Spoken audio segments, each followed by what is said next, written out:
Pakistan people party parliamentarians को अगर देखा जाए तो उनके पास नेशनल असम्बली के अंदर 43 सीट्स जो हैं वो उनको मिली हैं। उसके बाद इंडिपेंडेंट कैंडिडेट्स जो हैं वो 14 की तादाद में नेशनल असम्बली के मेंबरान इलेक्ट हुए हैं। मुत्तहिदा मजलिस अमल पाकिस्तान जो है उनके पास 11 सीट्स आई हैं। मुत्तहिदा कौमी मूवमेंट पाकिस्तान जो है उनकी 6 सीट्स हैं। पाकिस्तान मुस्लिम लीग के पास 5 सीट्स हैं। बलूचिस्तान नेशनल पार्टी के पास 2 सीट्स हैं। ग्रैंड डेमोक्रेटिक अलायंस जो है उनके पास 2 सीट्स हैं। अवामी मुस्लिम लीग पाकिस्तान, अवामी नेशनल पार्टी बलूचिस्तान, अवामी पार्टी और पाकिस्तान तरीके इंसानियत के पास नेशनल असम्बली के अंदर एक सीट जो है वो मौजूद है। अगर हम प्रोविंसेस की बात करें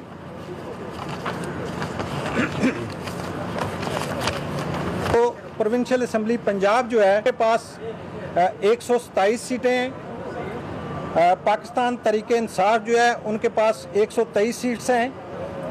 इंडिपेंडेंट कैंडिडेट जो हैं पंजाब असम्बली के अंदर 29 हैं, 29 हैं।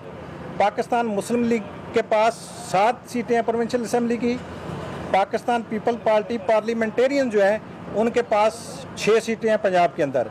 और इसके अलावा बलूचिस्तान अवामी पार्टी, पाकिस्तान मुस्लिम लीग एफ और पाकिस्तान अवामी राज, ये तीनों पार्टीज़ की एक सीट है प्रोविंशियल असम्बली पंजाब के अंदर।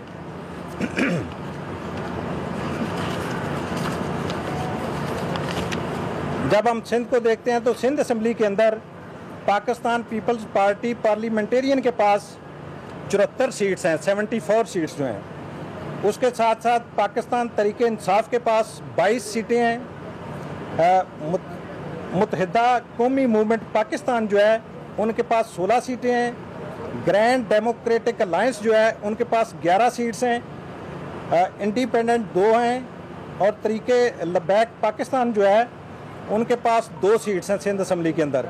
और मुत्तहिदा मजलिस अमल पाकिस्तान जो है उनके पास 1 सीट जो है सिंध असम्बली के अंदर मौजूद है।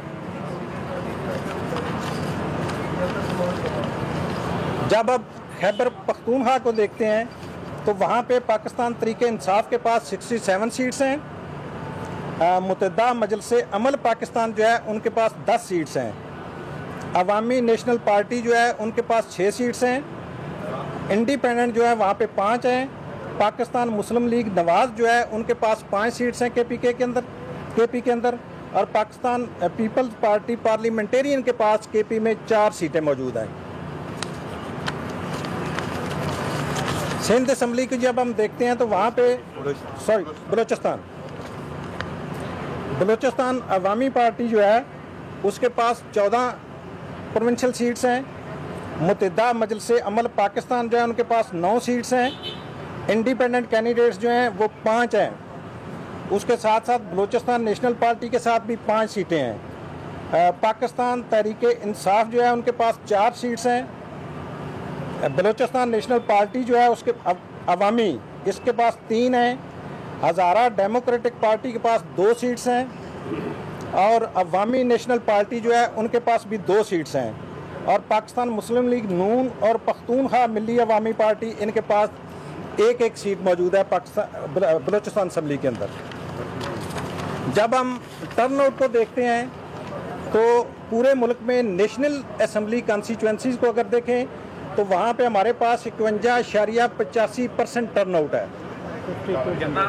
ये 51.85।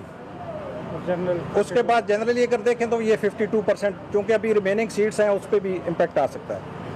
जो बलूचिस्तान है उसका जो टर्न आउट है प्रोविंशियल असम्बली में अगर देखा जाए तो 44.79 है। 44.79 जो है ये टर्न आउट है।